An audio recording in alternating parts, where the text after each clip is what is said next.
Well, hello everyone, and welcome to our July Product Connect with, of course, none other than our founder and CEO, David Schmidt. We are here today talking even more about X2O, and specifically today we are talking about hydrogen. So I'm super interested to learn more about this topic. I will confess it's not something that I'm overly familiar with. So as usual, my questions will come from a place of a little bit of naivete, I suppose. But what I love about these product connects and the feedback that I keep getting is just how amazing you are, David, at taking a topic that might feel complex to the non-science brainy people in the crowd like me, and making it understandable. So I know I've got my X2O here as we are recording, and I will be sipping throughout, and it looks like you do too, of course.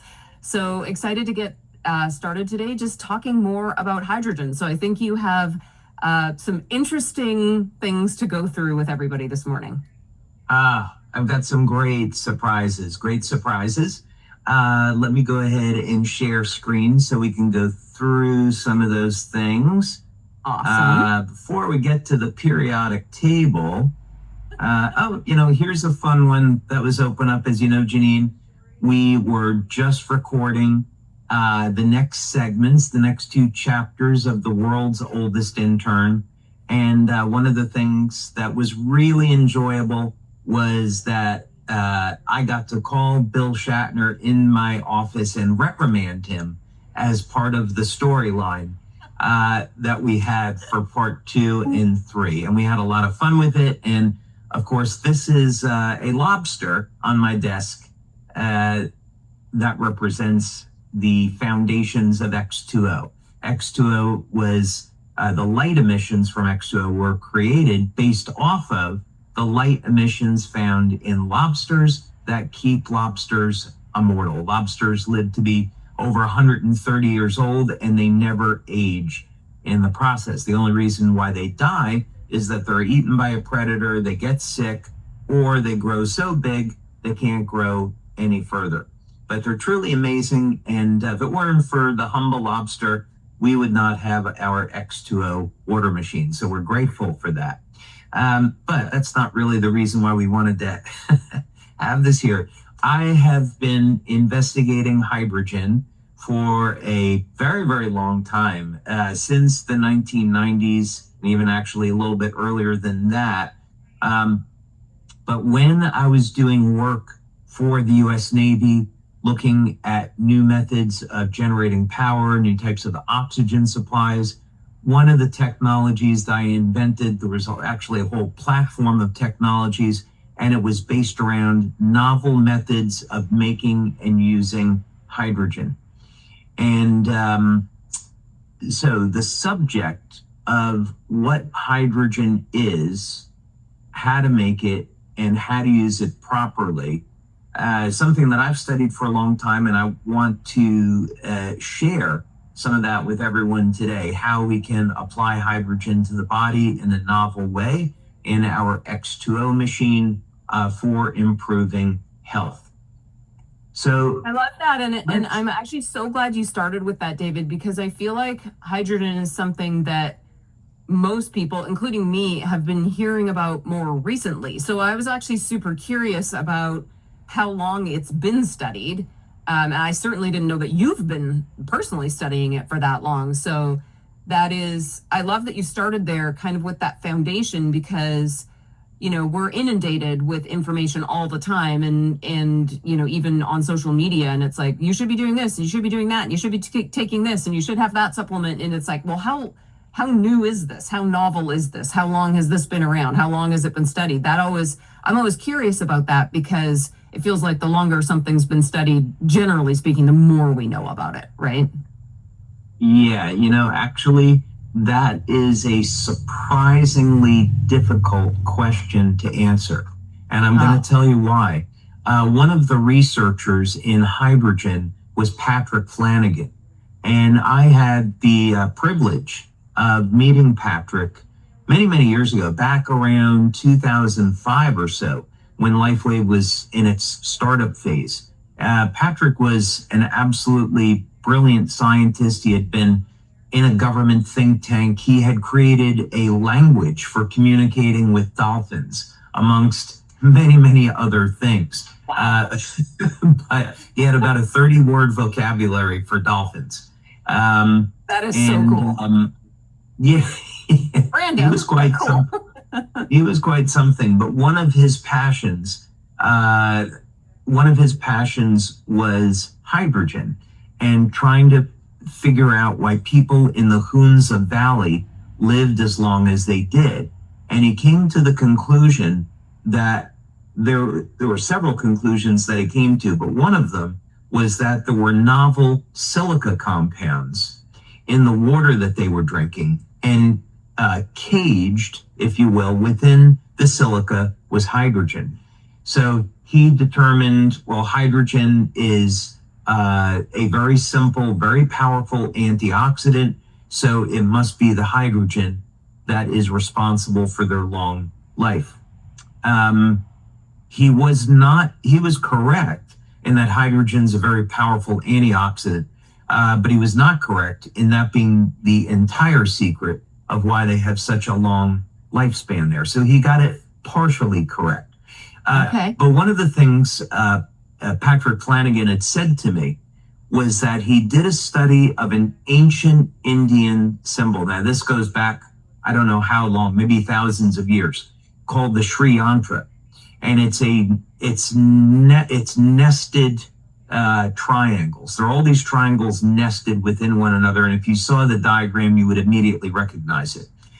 And he did a mathematical analysis of this symbol, and he determined that it was the mathematics of the Sri Yantra were the same as the hydrogen atom, so that it literally represented hydrogen. That is fascinating.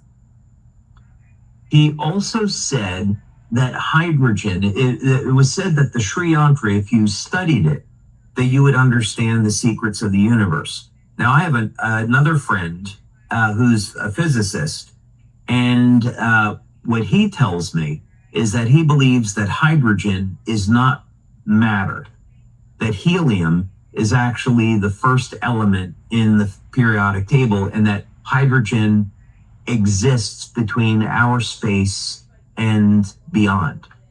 And what's interesting about this is I once knew a scientist from Georgia Tech, and what he said to me is they did an experiment where they took a vacuum chamber. Of course, there's not supposed to be anything inside a vacuum chamber, but we know that's not true today. And they put in a mass spectrometer, and they measured hydrogen atoms spontaneously appearing and disappearing. So it seems like hydrogen comes in from somewhere, a realm beyond ours, a dimension beyond ours, and comes into our space. And it gives a little credence to how everything was eventually created in our universe. Matter came from somewhere else in the form of hydrogen, and because of I'm getting off track. Because of the heat, okay. and the Super other elements were formed. So let's not go down the Big Bang theory here. But in any case, hydrogen is extraordinarily special. It may not be real matter. It may be a doorway between our universe, our dimension, and the next. And it's got some extraordinarily novel properties. And as a matter of fact, even the name hydrogen in Greek means bearer of water. So it was even known that hydrogen gives birth to water when you burn it. Wow. All of this is making me wish I either paid better attention or could recall high school chemistry and physics better. Well, I suppose the question is, how do we use all of this to help us? We're looking at, let's come back to the periodic table. And we've already been through this a little bit. Hydrogen, of course, is the first element. It's the lightest element. And there it is on the periodic table. Very interesting that it is in this list that includes lithium, sodium, potassium, rubidium, These are actually all metals. And one thing that people don't know about hydrogen is that it does have a metallic state. And this was, I think, originally utilized by the US government to have a special type of engine that could run off of metallic hydrogen. It would be used as a novel type of rocket. I think they referred to it originally as slush hydrogen. But hydrogen actually has a metallic state. And knowing that allowed me to create the X20 machine.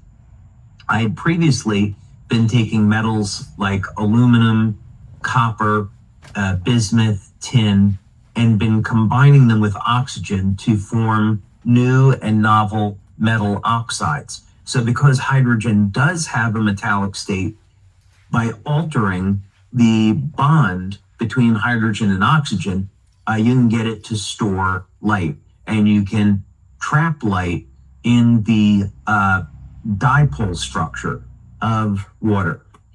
So that's just a little fun fact on hydrogen.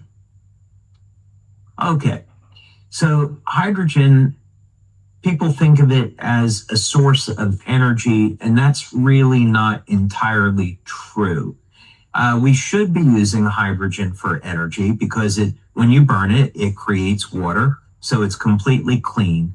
However, hydrogen more properly is a carrier of energy. So in other words, it requires energy to make hydrogen. If you're going to take water and you're going to split it in the hydrogen and oxygen, that takes energy. One of the setups that I saw for this that works beautifully back in the 1990s was a bus company called Sunline Transit in Palm Desert, California. And what they did was they took solar panels out in the desert and they used the solar panels to drive electrolyzers.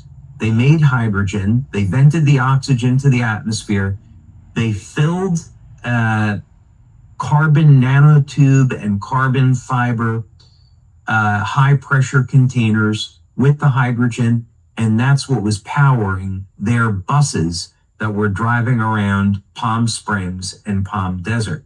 So completely renewable energy, no CO2 emissions, completely green for the environment. And this was done in the 1990s. Wow. Yeah, I met the CEO of the company back then. I was incredibly impressed that they just took the initiative and they did it themselves.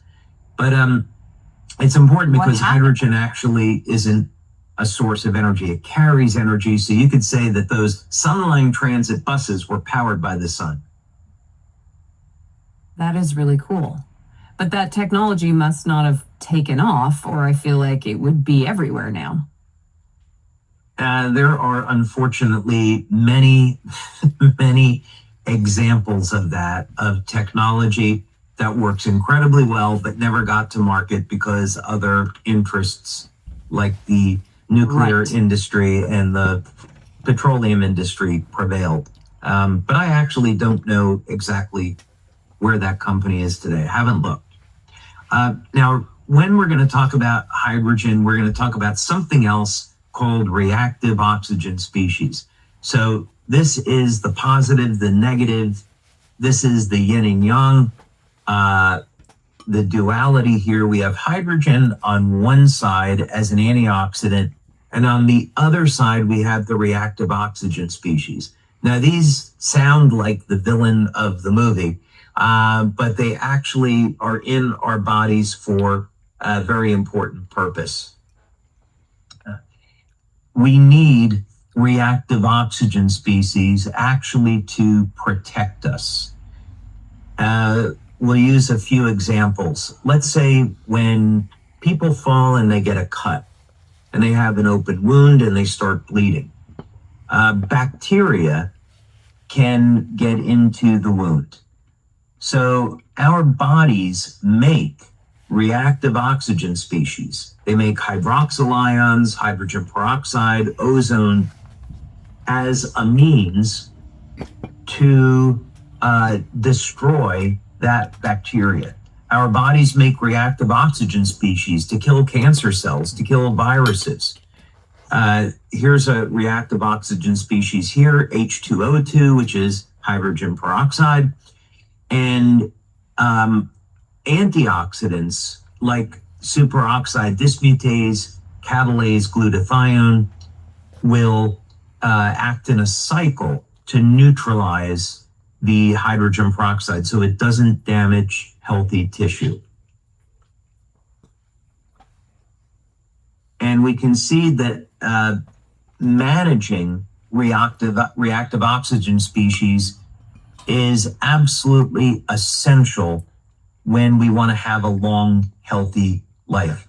The process of metabolism, converting food over into energy, generates waste products such as reactive oxygen species. So we can think of antioxidants like hydrogen, like glutathione, as means to control this process. We don't want to shut down the process of making these oxidative molecules because they're beneficial when controlled. So it's like anything, we have to have this completely in balance in the body. Now, what I would encourage people to do is to take a look at what is available on the subject of hydrogen gas. And there's something that I want to be able to, something I want to point out here. When you're looking at literature and when you're looking at studies and looking at the therapeutic use of hydrogen in the human body, some of it is applied as a gas. So people literally have a nasotube where they inhale the hydrogen gas, or of course, you can put the hydrogen gas into water. Water has solubility to hydrogen, and then you drink it. So that's, of course, one of the things that's happening in X2O. People are drinking the hydrogen gas. This is nothing unusual, by the way, in the sense that water has solubility to oxygen. So when we are drinking water, we're getting about 6 to 8 parts per million of oxygen in the water that we're drinking. So similarly, we're getting hydrogen now from X2O in the water that we're drinking. So it's very important when you're looking at studies that you distinguish, are they talking about hydrogen gas as being inhaled, or are they talking about it getting it in water? But what I found interesting about this article, since it is in the National Library of Medicine, a landmark publication in Nature Medicine revealed that the antioxidant and cryoprotective effects of hydrogen gas in this model. So you're going to find consistently there is no denying that hydrogen acts like an antioxidant in the body. The benefits of that are what are debated, but it's not debated that it's an antioxidant, and that's important. Here's a study, a comprehensive review of molecular hydrogen as a novel nutrition therapy. So even in references now, they're looking at hydrogen as being a nutritional supplement. And that, of course, is great for us, that it's recognized as a nutritional antioxidant. Right. I also wanted to pull this up because we are not claiming that we're delivering hydrogen in an amount that can be used for treating disease. So let's use an example. We can look in the literature at vitamin C, and we have vitamin C in Celergize Morning, 200 milligrams. 200 milligrams, the vitamin C is low enough that it's acting as a nutritional supplement. Even 1 gram, 1,000 milligrams of vitamin C is a nutritional supplement. When we're getting into injecting vitamin C into the body, 10 grams, 50 grams of vitamin C, that has a different physiological effect on the body. It elevates interferon, actually will elevate hydrogen peroxide, and now this has a therapeutic medical effect. So medical doctors use these very, very high doses of vitamin C to treat cancer. But nutritionally, you would use vitamin C at 200 milligrams, 1,000 milligrams, just to help maintain your health. So this is the same distinction we're making here with hydrogen. We're not claiming it treats disease the way that we're using it in X2O. We're claiming nutritional benefits. Got it. I think that's a super important distinction, you know, for our brand partners as they're having conversations around hydrogen, you know, coming from X2O. So I'm glad that you touched on that. Yeah, I would agree with you. It's we get people that get excited about our product and they're going out with great intentions, but they're missing that subtlety that the dosing in disease treatment is critical, and that's not what we're doing. No. And here again is an article. I'm bringing this up because there are articles where people are saying, well, is hydrogen water a hoax? Is it real? Here's a study. Hydrogen acts as a therapeutic antioxidant by selectively reducing cytotoxic oxygen radicals. So again, when we're talking about the use of hydrogen as an antioxidant to help to balance out reactive oxygen species, here is a study showing that it has that effect. That's important. Here again, I wanted to, again, point to this study. This is not what we're doing. We're not applying it as inhalation in the treatment of disease. This is hydrogen water. And this would be a very common study that would come up if you were to Google search hydrogen water. You'll find a lot of articles that are saying, well, is it good? Is it not good? And the general conclusions are there are definitely studies which show the health benefits of hydrogen water. Most authors say they would like to see larger studies. They want to see long-term studies. They want to see studies with these large population crossovers. And I'm sure those things are going to come in time.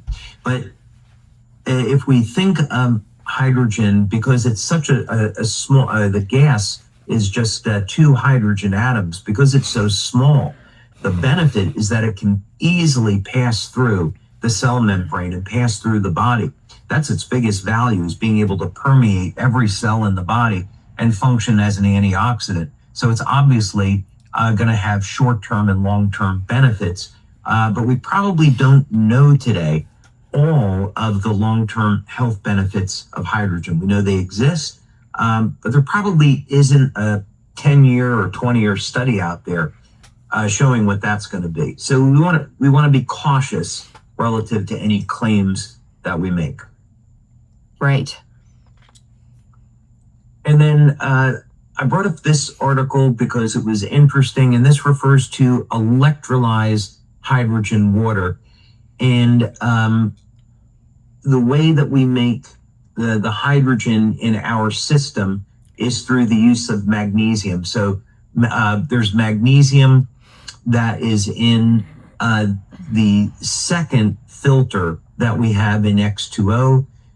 The magnesium reacts with water to release hydrogen gas. And this refers to electrolysis as producing hydrogen. So I'm going to assume when I read the article, the assumption I'm making is that they're electrolyzing water, producing hydrogen, and then bubbling that hydrogen through the water. So the net end effect is the same.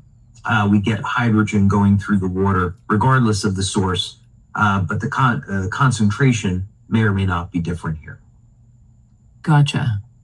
So that would be an overview on what hydrogen is, some of the benefits, some things to look out for in terms of claims, how it's being used, and of course, some anecdotal information on what happens when someone drinks X2O, and what happens to their body within 10 minutes. Right. So it sounds like it's important for the extra curious amongst us who are going to go out and do research to really be, I guess, thorough in what you're looking at. Make sure that you're distinguishing, how the hydrogen was delivered to the body, gas versus it being in water. And it sounds like the science is really still evolving, even though, you started with telling us that you started looking at it in the 90s. There's people that have been looking at it for a really long time, but it sounds like there's still, more research to be done. But do you get the sense that it's something that a lot of people are kind of excited about right now? Like, do you think there's going to be more of that, more studies and more of the sort of metadata approach? No question about it.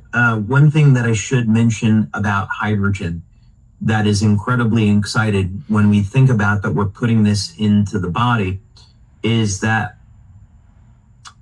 let's say petroleum-based fuels have roughly an energy content of 11,000 watt hours per kilo.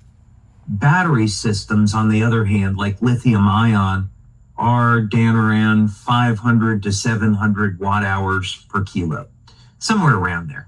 And so this is one of the reasons why you can't really go so far in an electric vehicle today as you could in a gas-powered vehicle. There's other things. Electric motors are almost perfect in their efficiency, whereas car engines are about 17% efficient. So you have to balance this all out. Hydrogen, though, is 34,000 watt hours per kilo. So it has 3 times the amount of energy as gas. So that's exciting. We're putting something very, very powerful into the body. And the body makes hydrogen naturally. So what's exciting about it is we want to look at what effect does this have on gene expression when we're putting such a powerful energy source in the body. It acts like an antioxidant. So with something that powerful, its ability to scavenge free radicals must be pretty high. So I think we're still today just scratching the surface on what the implications are biologically for longevity. Right. So thinking about antioxidants, how is it different, in your opinion, from the ones that we're more familiar with, like vitamin C, vitamin E? That it's that much more powerful, or are there other differences that you would point to? Oh, there's so many subtleties here to consider. So you would say, harder question than I thought.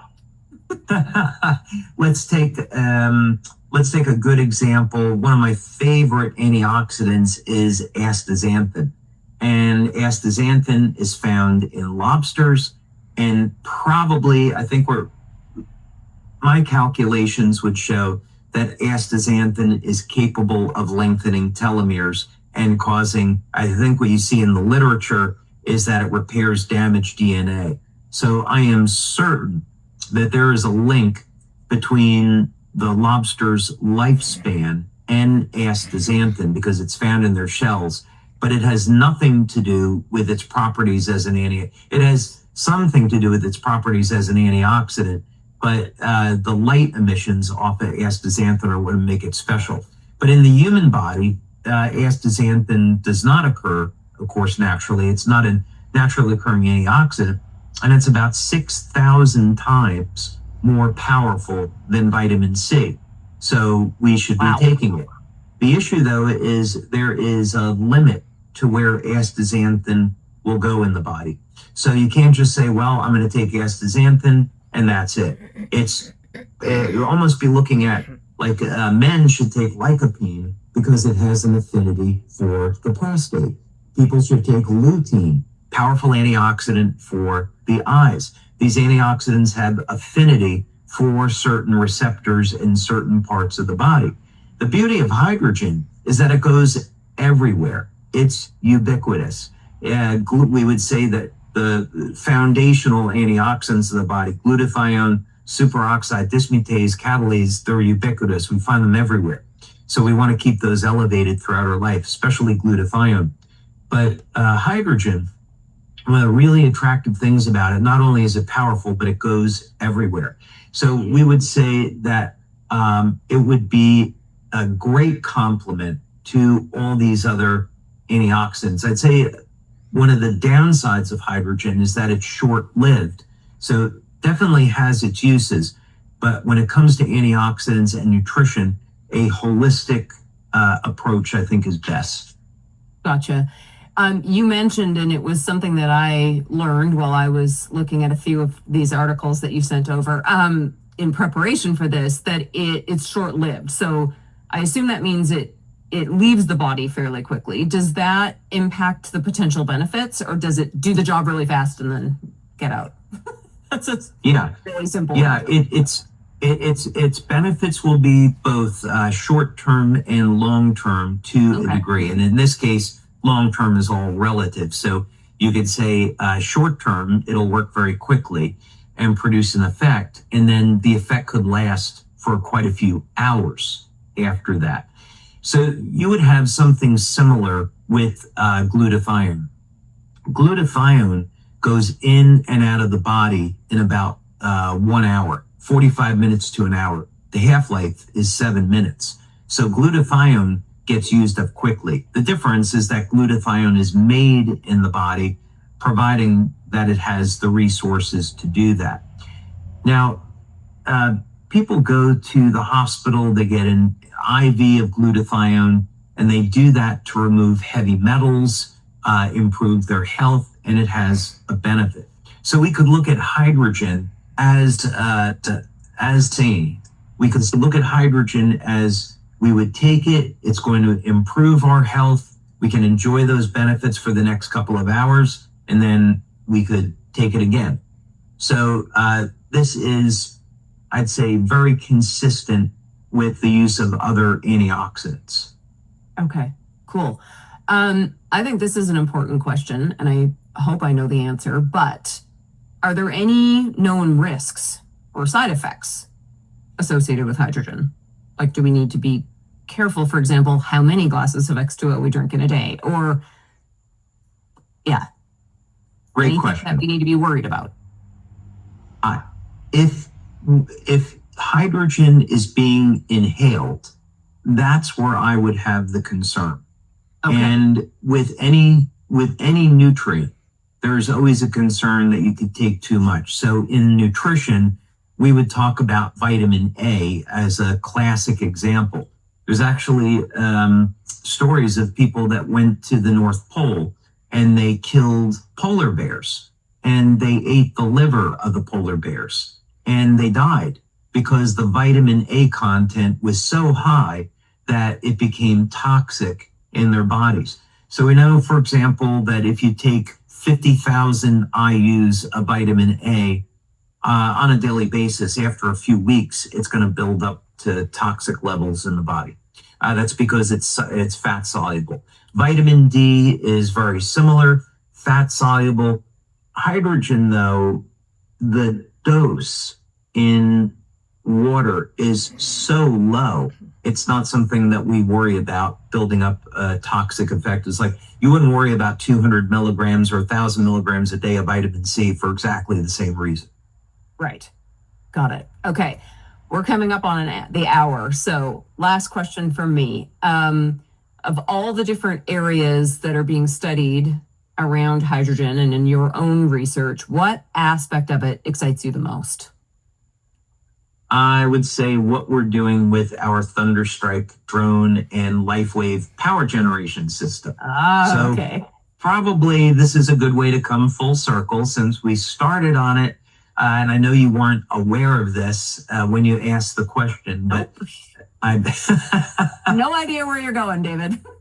Yeah. So, of course, when you go through the Welcome Center, you see the mock-up, the Doug Drexler mock-up of our power generation system that we're going to have. And for those people that are new, in the coming years, we expect to have a 20 kilowatt generator that will be completely clean for the environment. It exists today.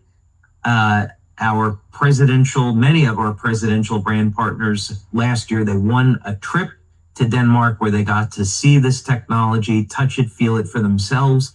But literally you can put gasoline or diesel fuel into the generator and what comes out is completely clean air. There's no carbon emissions.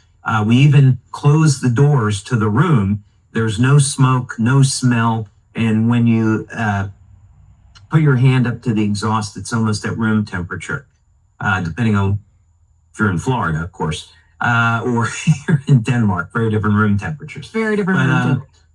Yeah, no. So what I'm excited about is that there are new ways that we can use hydrogen to power people's homes, power the economy, and do it where we're not polluting the environment. So I would say very loosely that the technology that we're working with on our Thunderstrike drones, which is making its way into a LifeWave power generation system, is a completely new way of using hydrogen. So I'm incredibly excited about that in the long term.